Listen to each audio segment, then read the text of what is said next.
যখন আধুনিক যুদ্ধের মানচিত্র বদলে যায় তখন সবচেয়ে ভয়ঙ্কর মুহূর্তটি আসে নিঃশব্দে, কোনো সতর্ক ছাড়াই।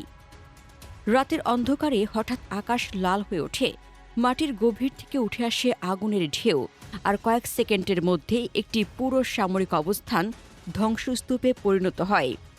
ইউক্রেন যুদ্ধের সাম্প্রতিক চিত্র ঠিক এমনই এক বাস্তবতা তুলে ধরছে, যেখানে প্রযুক্তি, আগুনের শক্তি এবং নিখুঁত লক্ষ্যভেদের সমন্বয়ে রাশিয়া এক ভয়াবহ কৌশলগত আক্রমণ চালিয়ে যাচ্ছে। এই যুদ্ধ আর শুধু ফ্রন্টলাইনের সীমাবদ্ধ লড়াই নয়, এটি এখন একটি পূর্ণমাত্রার হাইব্রিড ও ডিপ স্ট্রাইক যুদ্ধ, যেখানে প্রতিটি আঘাতের পেছনে রয়েছে দীর্ঘমেয়াদী সামরিক পরিকল্পনা।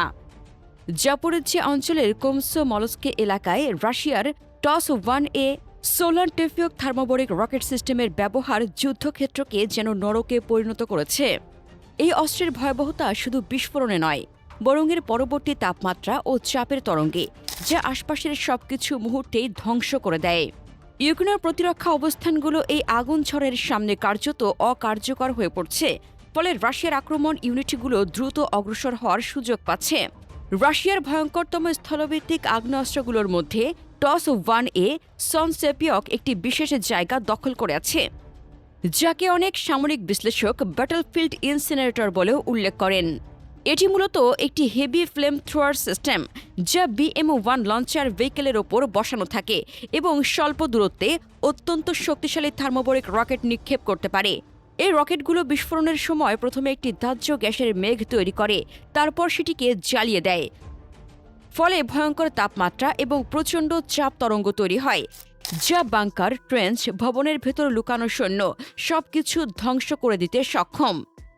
সাধারণ বিস্ফোরণের মতো শুধু শকওয়েভ নয়, বরং এই অস্ত্র অক্সিজেন শোষণ করে নেয়, যার ফলে আশপাশে থাকা ব্যক্তিরা দম বন্ধ হয়ে মারা যেতে পারে। যুদ্ধক্ষেত্রে এর ব্যবহার সাধারণত এরিয়া ডেনিয়াল বা নির্দিষ্ট অঞ্চল পুরোপুরি অচল করে দেওয়ার জন্য করা হয়, বিশেষ করে শহরে যুদ্ধ বা শক্ত প্রতিরক্ষা লাইনের বিরুদ্ধে। ইউক্রেন যুদ্ধেও দেখা গেছে এই সিস্টেম ব্যবহারের পর পুরো এলাকা আগুনে পুড়ে ছাই হয়ে যায়, যা প্রতিপক্ষের মনোবল ভেঙে দেয় এবং দ্রুত অগ্রসর হওয়ার পথ তৈরি করে। তাই টস-1A শুধু একটি অস্ত্র নয়, এটি একটি মনস্তাত্ত্বিক চাপ সৃষ্টিকারী ভয়ঙ্কর যুদ্ধ কৌশল, যা আধুনিক যুদ্ধে ধ্বংসের নতুন মাত্রা যোগ করেছে। অন্যদিকে খার্কিভ অঞ্চলের সেনকোভে গ্রামে KH-39 LMUR গাইডেড মিসাইল দিয়ে ইউক্রেনীয় বাহিনীর অস্থায়ী ঘাঁটি ধ্বংস করা হয়েছে।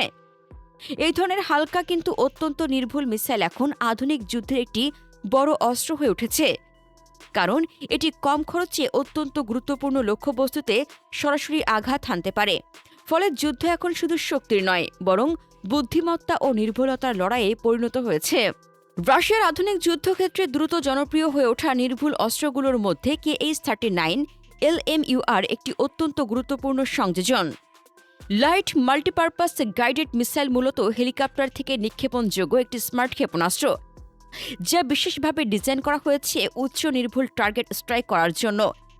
এটি সাধারণত Mi-28NM এবং Ka-52 এলিগেটর হেলিকপ্টার থেকে উৎক্ষেপণ করা হয়। এর পাল্লা প্রায় 1500 কিলোমিটার পর্যন্ত হতে পারে, যা হেলিকপ্টারকে নিরাপদ দূরত্বে রেখে শত্রুর গুরুত্বপূর্ণ লক্ষ্যবস্তুতে আঘাত করার সুযোগ দেয়। এই মিসাইলের সবচেয়ে বড় শক্তি হল এর ম্যান ইন দ্য লোপ গাইডেন্স সিস্টেম, যেখানে অপারেটর লাইভ ভিডিও ফিডের মাধ্যমে লক্ষ্যবস্তু নির্বাচন ও সংশোধন করতে পারে। ফলে এটি শুধু স্থির লক্ষ্য নয়, চলমান টার্গেটেও অত্যন্ত নির্ভুলভাবে আঘাত হানতে সক্ষম। এর ওয়ারহেড শক্তিশালী হাই এক্সপ্লোসিভ বা পেনিট্রেশন টাইপ করতে পারে, যা বাংকার, সাঁজোয়া যান বা অস্থায়ী ঘাঁটি ধ্বংস করতে কার্যকর। কিন্তু সবচেয়ে বড় উদ্বেগের বিষয় হল ইস্কান্দার-K ক্রুজ মিসাইল সিস্টেম, যা ইতিমধ্যেই ন্যাটোর কৌশলগত পরিকল্পনায় এক ধরনের আতঙ্ক তৈরি করেছে। এই মিসাইলের পাল্লা 1500 থেকে 2000 কিলোমিটার, যা রাশিয়ার ভেতর থেকে ইউরোপের গুরুত্বপূর্ণ সামরিক ঘাঁটি, বিমান ঘাঁটি এবং সরবরাহ লাইনগুলোকে লক্ষ্যবস্তু বানাতে পারে। সবচেয়ে বিপজ্জনক বিষয় হল এই মিসাইলগুলো খুব নিচু দিয়ে উড়ে ভূমির সাথে মিশে গিয়ে রাডার এড়িয়ে চলে। ফলে আগাম সতর্কতা পাওয়ার সুযোগ অত্যন্ত সীমিত হয়ে যায়।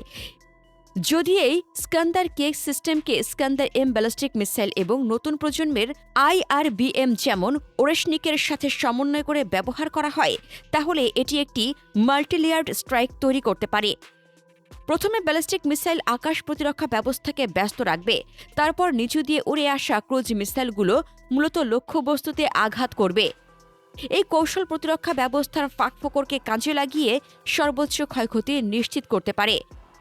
এরই মধ্যে রাশিয়া দাবি করছে 2026 সালে তারা প্রায় 1700 বর্গ কিলোমিটার এলাকা দখল করেছে এবং লুহান্স্ক অঞ্চলের সম্পূর্ণ নিয়ন্ত্রণ প্রতিষ্ঠা করেছে।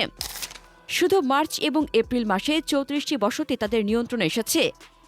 এই অগ্রগতি শুধু সংখ্যার দিক থেকে গুরুত্বপূর্ণ নয়, বরং এটি প্রমাণ করে যে রাশিয়ার স্থলবাহিনী এখনও যুদ্ধক্ষেত্রে কার্যকরভাবে অগ্রসর হতে পারে। রাশিয়ার বিভিন্ন গ্রুপ অফ ফোর্সেস যেমন সেভার, জেপার্ড, স্যান্ট এবং ভস্টক সমন্বিতভাবে ইউক্রেনীয় বাহিনীর উপর চাপ সৃষ্টি করছে।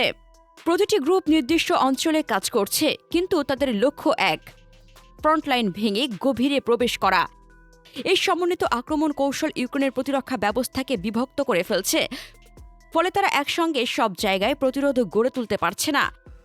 আকাশ যুদ্ধে রাশিয়া বড় ধরনের প্রাধান্য দেখাচ্ছে, প্রতিদিন শত শত ড্রোন ভূপাতিত করার দাবি করা হচ্ছে, যা প্রমাণ করে তাদের এয়ার ডিফেন্স সিস্টেম এখনও কার্যকর রয়েছে। একই সাথে রাশিয়ার বিমান ও ড্রোন হামলা ইউক্রেনের জ্বালানি, পরিবহন এবং সামরিক অবকাঠামোকে লক্ষ্য করে পরিচালিত হচ্ছে। এই ধরনের ইনফ্রাস্ট্রাকচার টার্গেটিং দীর্ঘমেয়াদে একটি দেশের যুদ্ধ করার সক্ষমতাকে দুর্বল করে দেয়। ব্ল্যাক সি অঞ্চলে উত্তেজনা কম নয়। রাশিয়ার ব্ল্যাক সি ফ্লিট ইউক্রেনের মানববিহীন নৌযান ধ্বংস করছে, যা সমুদ্রপথে ইউক্রেনের আক্রমণ ক্ষমতাকে সীমিত করে দিচ্ছে। এই সমুদ্র নিয়ন্ত্রণ শুধু সামরিক নয়, বরং অর্থনৈতিক দিক থেকেও গুরুত্বপূর্ণ, কারণ এটি বাণিজ্যিক রুটগুলোর উপর প্রভাব ফেলে। তবে এই পুরো পরিস্থিতিতে ন্যাটোর জন্য সবচেয়ে বড় চ্যালেঞ্জ হয়ে দাঁড়িয়েছে তাদের অস্ত্র ভাণ্ডারের ঘাটতি। ইউক্রেনকে দীর্ঘদিন ধরে অস্ত্র সরবরাহ এবং মধ্যপ্রাচ্যে ইরানের সাথে উত্তেজনার কারণে পশ্চিমা দেশগুলোর মজুদ অনেকটাই কমে গেছে বলে বিশ্লেষণ করা হচ্ছে।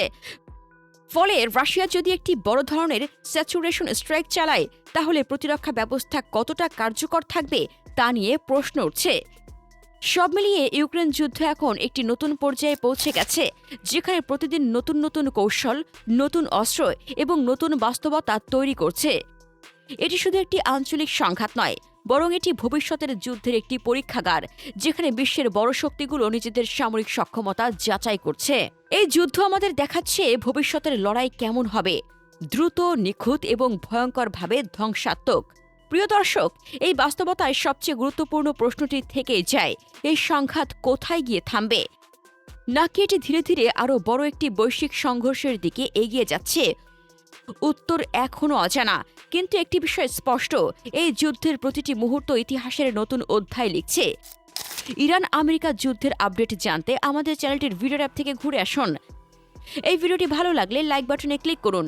ভিডিওটি আপনার বন্ধুদের সাথে শেয়ার করে তাদেরকেও ভিডিওটি দেখার সুযোগ করে দিন। ধন্যবাদ।